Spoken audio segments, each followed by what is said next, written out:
Car owners in Kiambu County are living in fear of attacks as cases of car theft continue to rise. The most recent incident saw a car stolen in Kamuguga, Kabetek, and dumped in the middle of the road with most of its parts stolen.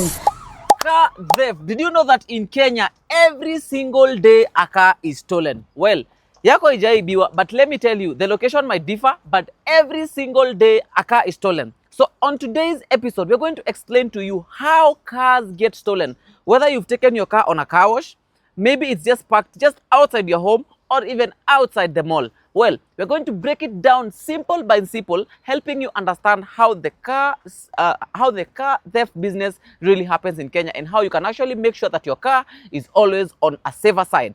Anyway, they sell this car on smuggling parts. Others actually sold on the borders, or even others actually used, attempting crimes in Kenya. So on today's episode, let's discuss on how car theft really happens in Kenya and to the fact that every single day a car is really stolen. And also, we're also going to unwind some of the brands of cars that are actually stolen the most and actually why. So let's find it together. This is Terava Adventures, and basically remember what we do, we sell cars. Let's dive into the video.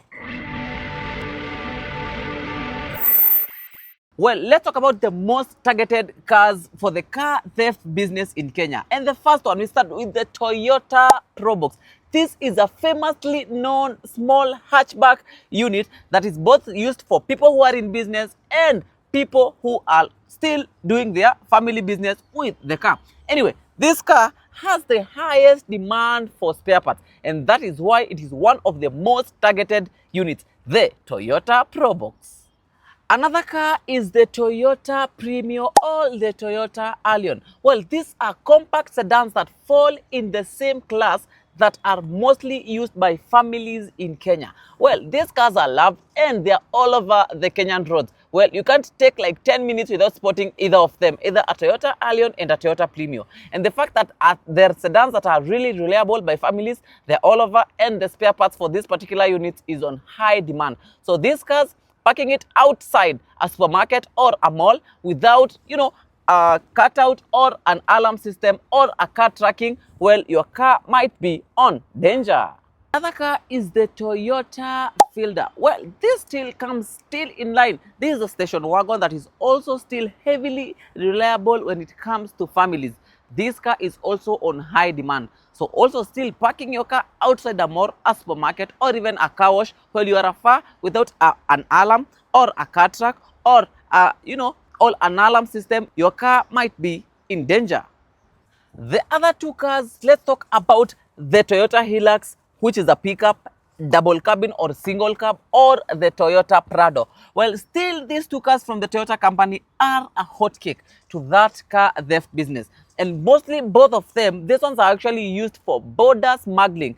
These ones are taken across border, zinapelekwa Tanzania or Uganda or another country that neighbors to Kenya. So still parking these cars without an alarm or a car track outside a mall where you are afar, while your car might be still in danger. Well, the last category of the highly stolen cars in Kenya, well, let's talk about the smaller hatchbacks. Here we talk about a Note, we talk about a Vitz, or even a Mazda Demio. These cars are actually usually used in the Akina Uber, Taxi, Bolt, Faras, and all those things. They have the highest resale value because even when a car is stolen, it can actually take only a maximum of 1 day before it gets a buyer. So still, if you own such kind of cars and you have not taken the precautions that are required to keep your car on a safer side, well, your car might be still at risk. So basically, let's now dive into how these guys get to steal your car. Let's do it. Asking yourself how thieves steal your car, the first thing is duplication of keys. Well, you take your car to be washed in a random car wash just while bumping into a kinyozi or a car wash. You leave your car right over there, and then the person washing your car and duplicate kifungo yako. And when they duplicate your key, another time when you park your car elsewhere, they'll just go, because they have a duplication of the original key, they'll open your car and drive away with the car. Another way that people get to actually steal car is using of universal tools. Universal tools, what do I mean? Tools that can actually make them chip into the windows or chip into, the locking system of a car. And through that, they can actually access inside the car even without having the actual key of the car. The other one is the famously known carjacking. By this, what happens? People fake accidents. For example, on Eastern Bypass, people fake accident. You just see a car parked by the roadside. Maybe it's a lady who's there opening a bonnet like their car has a problem. And then you, with the goodwill that you have, you attempt to help them, and immediately you stop your car, they actually carjack you and they kidnap you, and your car will be gone, and they will go and dispose you somewhere that you might not even have an idea of. That is also one of how they actually get to steal your car, through carjacking. The last one is tech tricks and inside job. Well, tech tricks, this is, well, people install you the alarm or the car tracks. The same company or the same guy who installed that for you, they actually get to be the people who can actually still come and steal your car, because they originally know where they actually place the alarm or the car tracking. And that is why it is advisable, if you put a car track, put from two different companies, so that even if the first one comes and tries to attempt to steal your car, you can still use the other company to track where your car is. Inside jobs, this might be either where you work, your friends, or even a place where you actually go and leave your car. They can actually plan, because they know your routine on how you drive your car, where you actually leave it, where you put your keys, where your alarm is, where your cutout is, and they will plan everything, and your car will be gone without you knowing. Well, with that said, now let's get to the most important segment of this particular video.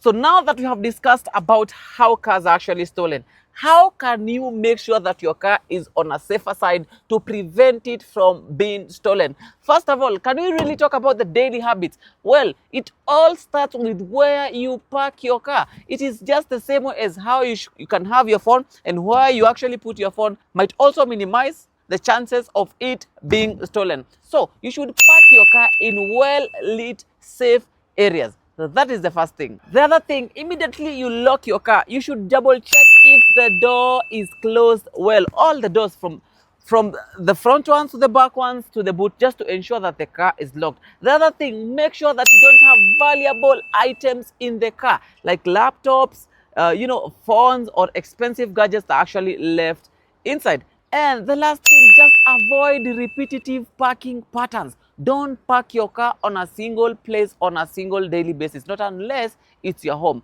Well, if it's a supermarket or if it's a mall, always change the location, so that you actually break the patterns from people actually getting to follow the patterns and getting to, put your car in, some suspicious spaces on a single daily basis, that the fact that they know this car is actually parked here by someone, by what time. Avoid such kind of repetitive patterns, and it will make your car be on a safer side.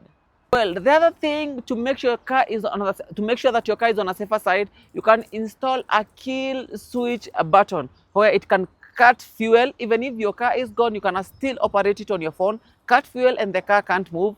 Or it can cut the ignition to make sure that the car imesimamishwa and the car can't really move. The other remedy to make sure that your car is on a safer side, now here you use technology and gadgets. What do I mean by technology and gadgets? The first thing, install an alarm system. Yes, an alarm system that always makes you aware or alerts you if something suspicious happens to your car, like someone tries to unlock the door, or your car is parked somewhere, you can actually hear from a distance your car signaling you. The other thing is installing a GPS tracker system that always shows you. Nowadays, you can even use your phone that shows you your car is on a certain single location being driven. It stopped somewhere, and yes, a GPS tracker will help you. Even when people steal your car, you can actually still get your car. And I still advise, if you install a GPS tracker system on your car, you can actually use two different companies. So even if the other first one that they actually installed for your car, they do it as an inside job, you will still have your car be on a safer side.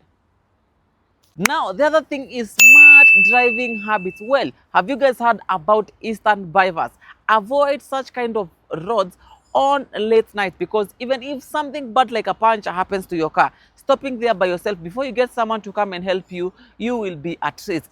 If someone asks you for help on a very dangerous kind of road like the Eastern Bypass, well, do not stop. Not unless if you guys in the car are actually so many, and still you will be on a risky side if you actually do stop. Avoid such kind of dangerous late night roads, and yes, use visible locks or like steering locks or gear locks. These ones are visible, but of course, without unlocking them, the car can't be driven away, even if someone's access inside the car. Now, let's talk about ownership and paperwork safety. Always keep your logbook at home, not in the car at all, at all. Always keep your logbook at home and not in the car. The second thing, do not give your car keys to every random person. Be very choosy to the kind of people that you actually give your car keys to, because they can actually duplicate your car, and any of the time they can actually access your car once they have the duplication. And the last thing, use trusted garages and trusted car washes only, because through leaving your car there to be washed or to be serviced, someone can also still duplicate your car, and it might be on a chance to be stolen as well.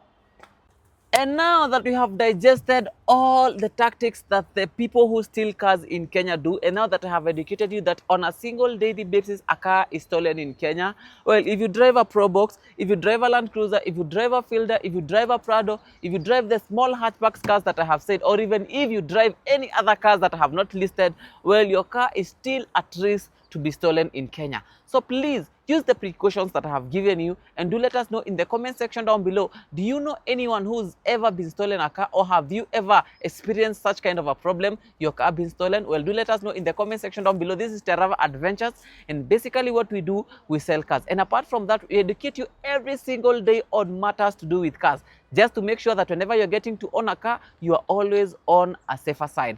Anyway, that has been today's episode. Thank you so much for watching the video to the very end. The only favor that you can actually do us is subscribing to our YouTube channel, so that we keep the community growing for people who are car lovers, for people who have ambitions to own cars in the future. And of course, if you want to own a car in the future, we have the best car selling website in East and Central Africa, www.terravaadventures.com. That is where you can find us. But for now, follow us, like us, and comment your thoughts down below to let us know what you thought about today's episode. For now, bye-bye. Let's meet in the next amazing episode. And well, did you enjoy, or did you even learn something? Do let me know in the comment section down below.